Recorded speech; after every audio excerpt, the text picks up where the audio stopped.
David, can you just talk through perhaps some of the rationale for the acquisition and ultimately what the partnership was looking to achieve through the new building? Yeah, sure. It was a fantastic market opportunity and a very rare one, actually, for us to be able to secure a building of that size right in the heart of our existing campus. And we've been keeping an eye on the site for a while, ever since planning permission was granted for the old International Press Centre. And we've been using Deloitte Real Estate right from the start to monitor market activity, and we've kept a close watch on it pretty much throughout the period of destruction. I think we really got serious probably about a year ago, and engaged with the team to try and make a business case work for us in an environment where we are trying to contain headcount. It would seem a little bit counterintuitive to therefore take a new building, but 2 lease events on other buildings that we've got enabled us to have the opportunity to negotiate on the new building, and I'm really delighted that we've been able to secure that. Yeah, so it's given us a fantastic opportunity to rethink the way we work and really challenge the business about how they're going to operate over the next 20 years. Okay, and you mentioned Deloitte Real Estate providing support. To what extent was that support necessary from a both spot service line, i.e. tenant representation perspective, but also from a general consultancy piece to guide that business case and to guide your team as they look to deliver? Well, it's one of the things that's been really helpful with this whole project.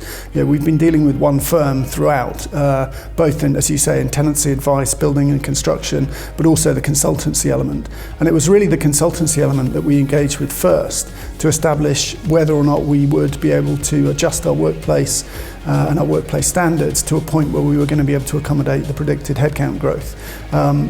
And the fact that those teams were linked made it much easier from a communication perspective.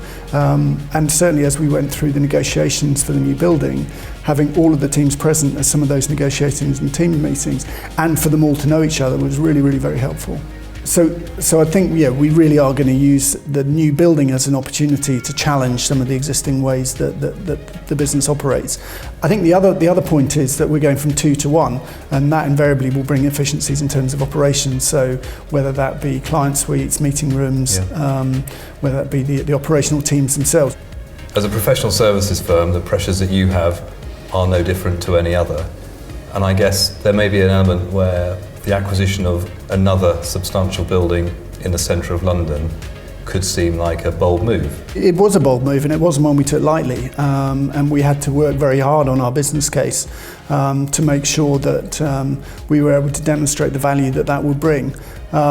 In reality, we're not taking any more space. What we're actually doing is upgrading the quality of what we've got already. We believe that the costs associated with fit out and with the increased lease price, etc., will more than pay for itself in the opportunity that we get to change the way we work and accommodate greater numbers of people in our campus. And for those clients, other clients that we have who are looking at big moves, and those big moves may be small in terms of scale, but big for the business, what would you say are some of the standout things to consider, both from a choice of advisor point of view, but also from just a general process point of view? Well, I think the advisors were key right the way through the process, from developing the business case to helping us sell the business case to actually then negotiating the lease, and now to start to develop our plans for fit out. We need to make sure that the building makes sense. Some of that's very tangible. You can work out exactly what it's going to cost broadly. But what you can't really put your finger on is those intangible benefits that you get from a new building giving you the opportunity to fundamentally change the way that you operate, and using the building as a catalyst to challenge the business about the way that it operates. So you're benefiting the business as well. We believe now, given the great deal that you guys did, and us using innovative ways of working, that it will more than pay for itself.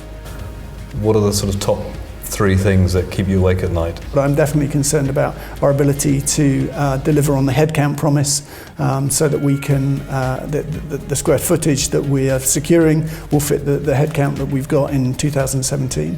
I've also got quite a changing market situation, and we're about to go out to tender. So on the fit out, which may have some commercial implications. I suppose lastly, and probably most importantly, I really want to make sure that we deliver a project in a building that our people are really inspired by and really enjoy and want to come to work, so that it really adds something to the business moving forward.